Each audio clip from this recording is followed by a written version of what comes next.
सोचिए, एक बूढ़ा बाप मंदिर जा रहा है। उसकी चाल धीमी है, साइकिल पुरानी है, आंखें कमजोर हैं। तभी तेज रफ्तार से आती है पुलिस की गाड़ी और सिर्फ एक छोटी सी गलती पर एक वर्दीधारी सिपाही उसे सबके सामने थप्पड़ मार देता है। बूढ़ा आदमी कुछ नहीं कहता, ना शिकायत करता है, ना आवाज उठाता है। बस चुपचाप खड़ा होता है, अपनी चप्पल पहनता है और अगले दिन शहर की ओर निकल जाता है। क्योंकि वो बूढ़ा कोई आम आदमी नहीं था, वो उस शहर के एसपी का बाप था। पर उस थप्पड़ से ज्यादा दर्द इस बात का था कि एसपी साहब को अपने बाप का चेहरा तक याद नहीं था। तो आइए सुनते हैं एक ऐसी कहानी जो सिर्फ थप्पड़ पर नहीं, रिश्तों की नींव पर सवाल उठाती है। लेकिन उससे पहले, अगर आपको ऐसी सच्ची, दिल को छू जाने वाली कहानियां पसंद है, तो हमारे चैनल स्टोरी बाय डीके को सब्सक्राइब जरूर करें, वीडियो को लाइक करें और बेल आइकन दबाएं ताकि अगली कहानी आपसे कभी छूटे नहीं। आपका एक क्लिक हमारे हौसले की सबसे बड़ी ताकत है। गांव की गली में वो बूढ़ा आदमी हर सुबह मंदिर जाने से पहले दीवार की ओर कुछ देर टकटकी लगाए बैठा रहता था। वहां एक पुरानी, धूल जमी हुई तस्वीर टंगी थी। एक जवान, वर्दीधारी नौजवान जिसकी छाती पर चमकता हुआ बैज था, एसपी अमित। उस तस्वीर को वो बूढ़ा ऐसे देखता जैसे कोई अपने भगवान को देखे, सच्चे मन से, हर दिन उम्मीद के साथ। कभी कभी बुदबुदाता, बड़ा अफसर बन गया तू बेटा, तुझसे मिलना तो जैसे किस्मत की बात हो गई है अब। हरिराम अब बूढ़ा हो चला था। उम्र के साथ साथ रिश्तों में भी सन्नाटा उतर आया था। बेटा पुलिस अफसर बन गया, शहर में नाम हो गया, लेकिन गांव आए सालों बीत गए। न कोई फोन, न खत, न चिट्ठी। लेकिन पिता की उम्मीद हर सुबह उस तस्वीर के सामने जिंदा हो जाती। उस दिन की सुबह भी कुछ अलग नहीं थी, लेकिन हवा कुछ भारी सी लग रही थी। वो अपनी पुरानी साइकिल लेकर मंदिर के लिए निकला। वही साइकिल जिस पर कभी उसका बेटा बैठता था स्कूल जाने के लिए। अब वो साइकिल जर्जर हो चुकी थी, जैसे जिंदगी खुद पर बोझ बन गई हो। रास्ते में सड़क पर थोड़ी चढ़ाई थी। वो जैसे तैसे साइकिल खींच रहा था, तभी पीछे से पुलिस की गाड़ी तेज सायरन बजाते हुए आ गई। हरिराम थोड़ा घबरा गया, ब्रेक दबाया, लेकिन साइकिल थोड़ा डगमगा गई और गाड़ी की साइड से हल्की सी टकरा गई। गाड़ी रुकी, गेट जोर से खुला और एक तेज दर्रार सिपाही उतरा। चेहरे पर गुस्सा, चाल में अकड़। बिना कुछ पूछे वो गरजते हुए बोला, अबे ओ बुढ़े, आंखें फोड़ दी क्या, देख के नहीं चलता। हरिराम कांपती आवाज में बोला, माफ कर दो बेटा, ब्रेक सही से नहीं लगा। पर सिपाही आग बबूला हो चुका था। उसने झुके हुए हरिराम को सीधा देखा और जोरदार थप्पड़ जड़ दिया। थप्पड़ की आवाज सड़क पर गूंज गई। हरिराम जमीन पर गिर पड़ा। उसका चश्मा टूट गया, होंठ से खून निकल आया और भीड़ इकट्ठा हो गई। पर कोई कुछ नहीं बोला। लोग तमाशा देखते रहे। सिपाही गाड़ी में बैठा और आगे निकल गया। हरिराम उठकर चुपचाप अपनी टूटी चप्पल पहनी, झोला उठाया और बिना कुछ बोले धीरे धीरे लौट गया। उस रात वो दीवार की उस तस्वीर को देर तक निहारता रहा। आंखें भीगी थीं, लेकिन वो रोया नहीं, सिर्फ एक लाइन कही, अब तुझसे मिलना जरूरी हो गया है अमित। कुछ कहने नहीं, बस देखने आया हूं कि तू अब भी मेरा बेटा है या नहीं। अगली सुबह बिना किसी को बताए वो गांव से शहर निकल पड़ा। एक पुराना झोला, एक जोड़ी कपड़े, एक टूटा चश्मा और दिल में उसने मुस्कुराकर सिर्फ इतना कहा, अपने बेटे से मिलने। शहर पहुंचते ही एसपी ऑफिस का पता पूछा। धूप तेज थी, लेकिन उसके चेहरे पर विश्वास था। एसपी ऑफिस के गेट पर पहुंचा तो गार्ड ने रोक लिया। कहां जा रहे हो बाबा? उसने सिर्फ इतना कहा। बोल दो, हरिराम आया है, एसपी साहब पहचान लेंगे। अंदर एसपी अमित फाइलों में व्यस्त था। तभी एक सिपाही ने आकर धीरे से कहा, सर, कोई बुजुर्ग मिलने आए हैं, कह रहे हैं आप उन्हें पहचान लेंगे। अमित के माथे पर हल्की सी लकीर पड़ी। फिर कहा, नाम?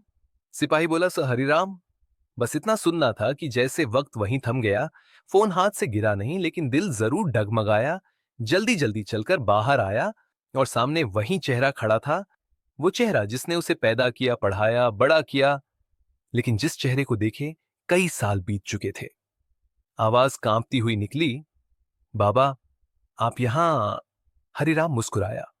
होंठ फटे थे, आंखें सूजी थीं, लेकिन आवाज में वही अपनापन था। सोचा, बेटे से मिलने चला आऊं। बहुत दिन हो गए तुझे देखे।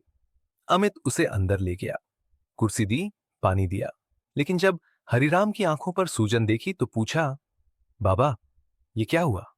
आपकी आंख को चोट कैसे लगी? थोड़ी देर खामोशी रही, फिर हरिराम बोला, कुछ नहीं, मंदिर जा रहा था। रास्ते में तुम्हारी सरकारी गाड़ी से साइकिल हल्की सी टकरा गई। उसमें से उतरे सिपाही ने थप्पड़ मार दिया। यह सुनते ही अमित खड़ा हो गया। क्या? किसने मारा? नाम बताओ उसका, मैं अभी उसे सस्पेंड करता हूं। हरिराम ने सिर हिलाया। सजा मत दो बेटे, उसे क्या पता था कि जिस बूढ़े को वो थप्पड़ मार रहा है वो उसी एसपी का बाप है। कमरा एकदम खामोश हो गया। वो अफसर जो अब भी कुछ देर पहले सिस्टम सुधारने की बात कर रहा था, अब बेटे की भूमिका में पिघल चुका था। अमित अब अपनी कुर्सी पर बैठा नहीं, बल्कि अपने पिता के पैरों के पास जमीन पर बैठ गया। बचपन की सारी यादें उसकी आंखों में तैर रही थीं। वो लकड़ी का डंडा जो स्कूल ना जाने पर उसे मारता था, वो कंबल में लपेटकर साइकिल से स्कूल ले जाना, वो रातों को दिया जलाकर गणित पढ़ाना। कितना बदल गया था वो, और कितना दूर हो गया। हरिराम ने उसकी पीठ थपथपाई। बेटा, तू बुरा नहीं है, बस वक्त की धूल ने रिश्तों को ढंक लिया है। अमित की आंखें भर आईं। उस दिन उसे वर्दी बोझ लगी। वो सिर्फ एक बेटा था जो अपने बाप के सामने खामोश खड़ा था। बाबा, आज आप मेरे साथ ही चलिए, अब अकेले नहीं रहेंगे। हरिराम मुस्कुराया। नहीं बेटा, मैं अकेला नहीं हूं। तेरी याद हर दिन मेरे साथ थी, लेकिन आज तू साथ है, यही बहुत है। अमित ने जिद की। बाबा, अब मैं गांव चलूंगा, आपके साथ सबको बताऊंगा कि मैं आपका बेटा हूं। अगले दिन पूरे गांव में हलचल थी।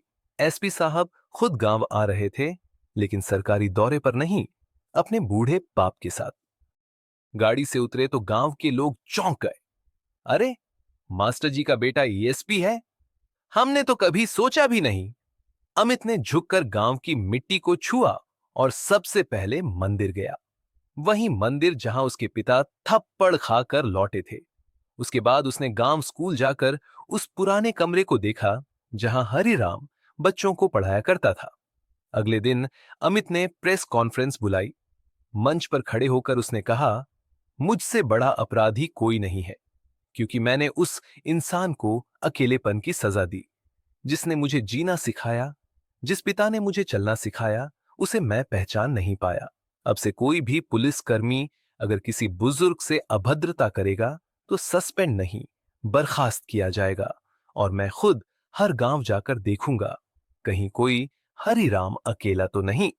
पूरा हाल तालियों से गूंज गया, लेकिन अमित की आंखें नम थीं। जिस सिपाही ने थप्पड़ मारा था, वो खुद गांव आया, कांपते हुए पैरों से हरिराम के सामने खड़ा हुआ। बाबा, मुझे माफ कर दो, मैं नहीं जानता था, मैं बस गुस्से में था। हरिराम ने उसकी ओर देखा। वो कोई दुश्मन नहीं, एक भटका हुआ बेटा लग रहा था। बेटा, तूने मुझे थप्पड़ मारा था, लेकिन उसी थप्पड़ ने मुझे मेरा बेटा लौटा दिया। इसलिए तुझे माफ करना मेरे लिए जरूरी नहीं, स्वाभाविक है। घर लौटे तो दीवार पर लगी तस्वीर को अमित ने धीरे से उतारा, धूल साफ की और उसकी जगह एक नई फोटो टांगी। हरिराम और अमित साथ खड़े मुस्कुराते हुए। अब दीवार सिर्फ एक तस्वीर की नहीं, एक रिश्ते की गवाही दे रही थी। हर रविवार अब हरिराम गांव के स्कूल में बच्चों को पढ़ाते, लेकिन अब क्लास के पीछे एक कुर्सी पर एक और शख्स बैठता था, एसपी अमित, जो अपने पिता से फिर से पढ़ना सीख रहा था। संस्कार, आदर, इंसानियत। रात को खाना खाने के बाद हरिराम ने पूछा, कल जाना है क्या? अमित बोला, अब जाना कहां बाबा, मेरी पोस्टिंग अब यही है और आप मेरे साथ। दोनों मुस्कुराए। वर्षों की दूरी एक पल में सिमट गई थी। हर रिश्ता वक्त चाहता है, पर वक्त देना आसान नहीं होता। हर बाप को बेटा चाहिए, लेकिन हर बेटे को याद नहीं रहता कि वो कभी बच्चा था।